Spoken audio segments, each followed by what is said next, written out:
Hello friends, welcome to Neela's garden by Neelam में। Friends, अब गर्मी के दिनों की शुरुआत हो चुकी है। धीरे धीरे अब धूप तेज़ होती जाएगी।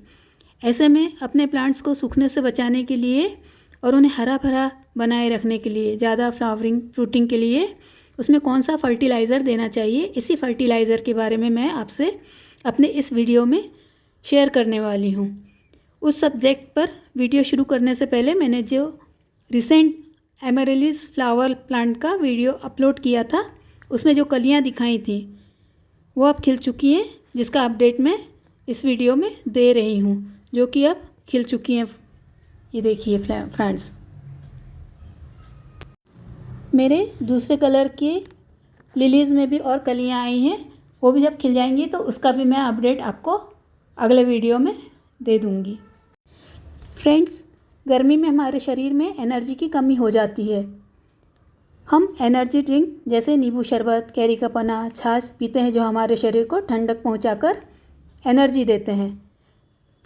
इसी तरह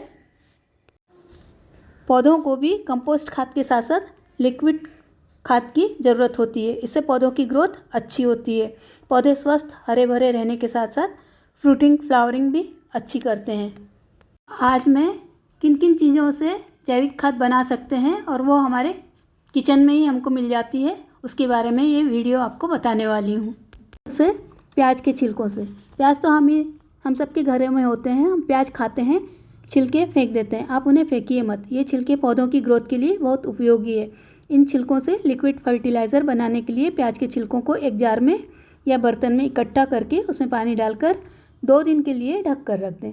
2 दिन बाद इस पानी को छानकर आप मिट्टी की सतह पर डाल सकते हैं। इसे इस्तेमाल करते समय थोड़ा सा चुटकी भर नमक भी आप इस पानी में मिला सकते हैं। यदि पानी ज़्यादा गाढ़ा हो तो उसमें और ज़्यादा पानी मिला के, सादा पानी मिलाकर पत्तियों पर स्प्रे भी कर सकते हैं। प्याज के छिलकों में potassium, calcium, iron, magnesium, copper और जिंक जैसे, सल्फर जैसे पोषक तत्व होते हैं। दूसरा जैविक खाद है केले के छिलकों से लिक्विड खाद बनाना। केले के छिलकों को 1-1 इंच के टुकड़ों में काटकर उसे 3 दिन तक पानी में भिगा कर रखें। बाद में छानकर उसमें दुगना पानी ऐड करके पौधों में दे सकते हैं। केले के छिलकों में पोटेशियम बहुत अधिक मात्रा में होता है, जो पौधों की ग्रोथ को बूस्ट करता है और फ्रूटिंग फ्लावर में बहुत अच्छा होता है। यदि आपको केले के छिलके काटना नहीं है तो आप साबुत की साबुत में पानी में भिगो सकते हैं। इन जैविक खाद को आप डाइल्यूट करके ही पौधों में दें। दुगना तिगना पानी मिलाकर उसको पौधों की मिट्टी में दे दें। जड़ों में जाकर ये पौधों की ग्रोथ को बूस्ट करेगा। आप इसे स्टोर करके ठंडी जगह में बॉटल में भर के भी रख सकते हैं, छाँव में। फ्रेंड्स, ये फर्टिलाइज़र टोटल ऑर्गेनिक होते हैं। हमें महंगे महंगे फर्टिलाइज़र बाज़ार से लाने की ज़रूरत नहीं है। हमारे घर के में ही, किचन में ही हमें यह मिल जाते हैं। ये काउडंग है। फर्टिलाइज़र जैविक खाद बनने के बाद में काउडंग अपने आप ही कंपोस्ट हो जाता है। इसे आप सॉइल मिक्स में भी मिला सकते हैं या पौधों के आसपास भी मिट्टी की सतह पर डाल सकते हैं। फ्रेंड्स, आप चावल दाल पकाने के लिए पहले उसे धोते हैं और पानी फेंक देते हैं। उसे फेंकिए मत। वह भी प्लांट्स की फ्लावरिंग फ्रूटिंग के लिए बहुत उपयोगी है और उसमें भी बहुत से पोषक तत्व होते हैं, मिनरल्स होते हैं। फ्रेंड्स, जिन भी छिलकों से, वेजिटेबल फ्रूट्स के छिलकों से आप लिक्विड फर्टिलाइज़र बना रहे हैं, बाद में उन्हें फेंके नहीं। उसे आप कंपोस्ट फर्टिलाइज़र बनाने में उसका उपयोग कर सकते हैं। या फिर पॉटिंग सॉइल मिक्स डालने के पहले पॉट के बॉटम में इन छिलकों को डाल दें और ऊपर से सॉइल डाल दें, तो ये अपने आप कंपोस्ट होकर खाद बन जाएंगे। ये ओनियन पील, बनाना पील और काउडंग फर्टिलाइज़र का मैं आगे आपको डिटेल में उसका कैसे बनाना है वो मैं आपको बताने वाली हूँ। सब्जियों की छिलकों से फर्टिलाइज़र तैयार करना। सब्जियों की छिलकों से लिक्विड फर्टिलाइज़र तैयार कैसे करते हैं, इसे 2 प्रकार से बना सकते हैं। सब्जियों के छिलकों को 1-1 इंच काट कर या साबुत ही उसे बर्तन में जमा करके उसमें पानी डाल दें। 2 इंच ऊपर तक का, 3-4 इंच तक पानी ऊपर से डाल दें। छिलके डूबकर अच्छी तरह डूब जाना चाहिए और ढककर छाँव में रख दें। 2 दिन बाद पानी छानकर और उस पानी से 4-5 गुना सादा पानी मिलाकर उसे गमलों की मिट्टी पर डालें। दूसरा प्रकार है, सब्जियों को उबालकर उसका पानी ठंडा करके वह भी दूसरे दिन पौधों के गमलों में डालें। इससे फर्टिलाइज़र पौधों की ग्रोथ के लिए अधिक असरकारक होगा। किसी भी सब्जी फ्रूट के छिलके से आप जैविक खाद बना सकते हैं। जैसे आलू के छिलकों में नाइट्रोजन, सल्फ़र, फास्फोरस, पोटेशियम होता है, यानी NPK। आम के छिलकों में मैग्नीशियम और नाइट्रोजन होता है। ध्यान रहे, इन छिलकों को आप पानी में डालने के बाद ढक कर और छांव में रखें। ये केले के छिलके, इससे खाद बनाना है। और ऐसे ही संतरे के छिलकों से भी हम जैविक खाद बना सकते हैं। संतरा के छिलकों का पानी मिट्टी को अम्लीय बनाता है, पौधों की जड़ों को बढ़ाने में मदद करता है। इसमें नाइट्रोजन, फास्फोरस और पोटेशियम जैसे पोषक तत्व होते हैं, यानी कि NPK। यह पौधों की ग्रोथ के साथ साथ प्लांट्स को पेस्ट अटैक से भी बचाता है, कीड़ों को दूर भगाता है। संतरे के छिलकों को 2 दिन पानी में भिगा कर रखने के बाद उस पानी को, उसमें और सादा पानी मिलाकर उस पानी को गमले की मिट्टी पर डालें या 15 दिन में प्लांट्स पर स्प्रे करें। अच्छी तरह छान लें, नहीं तो स्प्रे बॉटल जाम हो जाएगी। संतरे के छिलकों के साथ आप नींबू के छिलकों का भी उपयोग कर सकते हैं। मस्टर्ड केक या सरसों की खली का जैविक खाद। इसमें मस्टर्ड केक में magnesium, sulphur, zinc, copper, iron जैसे पोषक तत्व पाए जाते हैं। इस फर्टिलाइज़र से फ्लावरिंग, फ्रूटिंग अधिक संख्या में होती है। ये बहुत पावरफुल फर्टिलाइज़र होता है। इसे बनाने के लिए एक बकेट में 5 लीटर पानी में 250 ग्राम सरसों की खली डालें।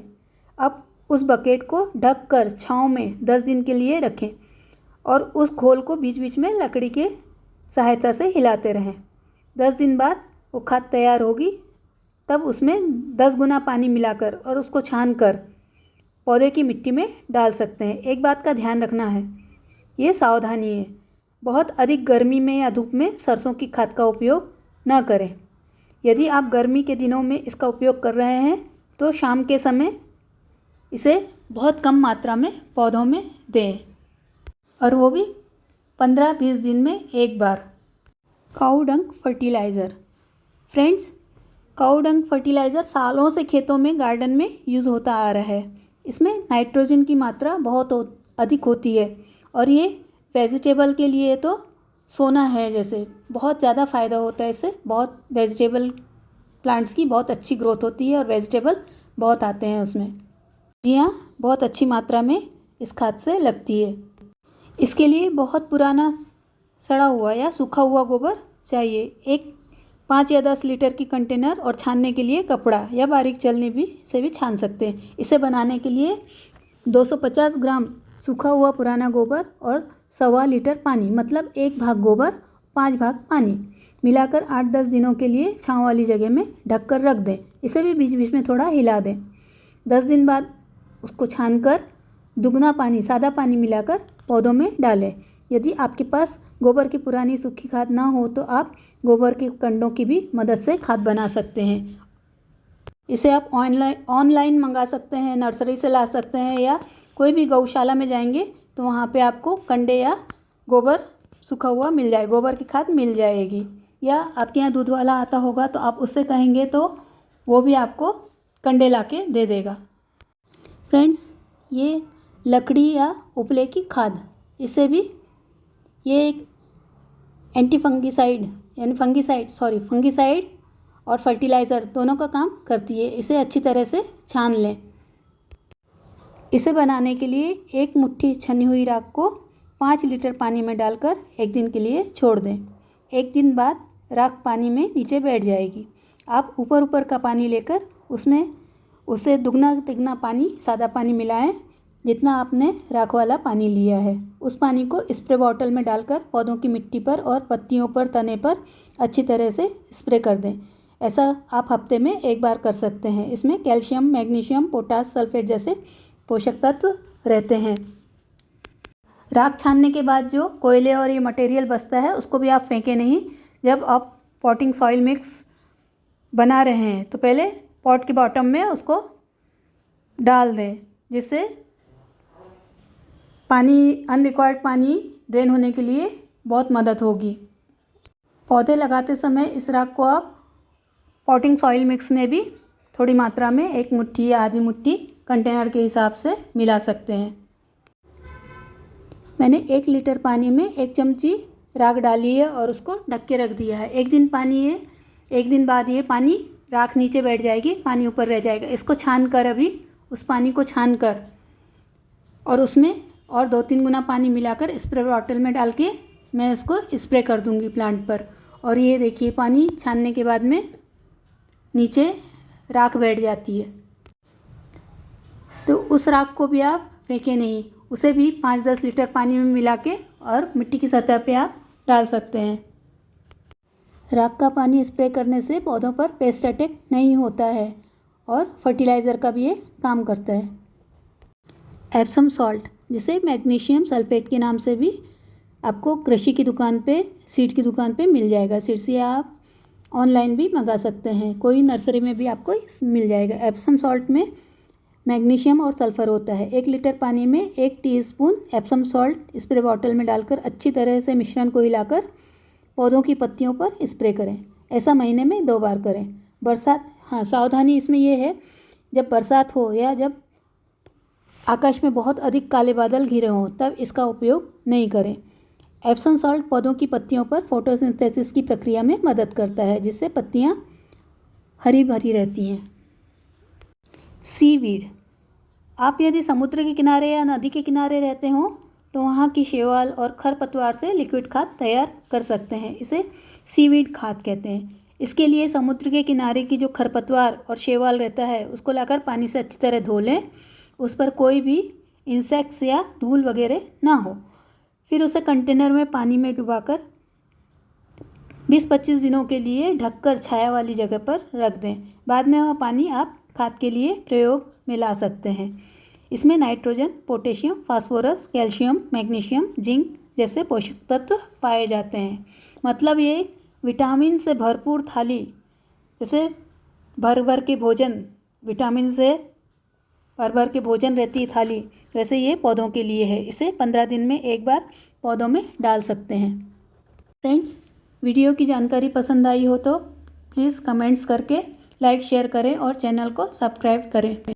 आप चाय पत्ती, नीम खली, वर्मी कंपोस्ट को भी पानी में 2 दिन भिगाकर उसका भी बायो एंजाइम या कंपोस्ट टी बनाकर आप उसको पौधों में डाल सकते हैं। तो फ्रेंड्स, ये वीडियो कैसा लगा ज़रूर से कमेंट्स करना। Thanks friends.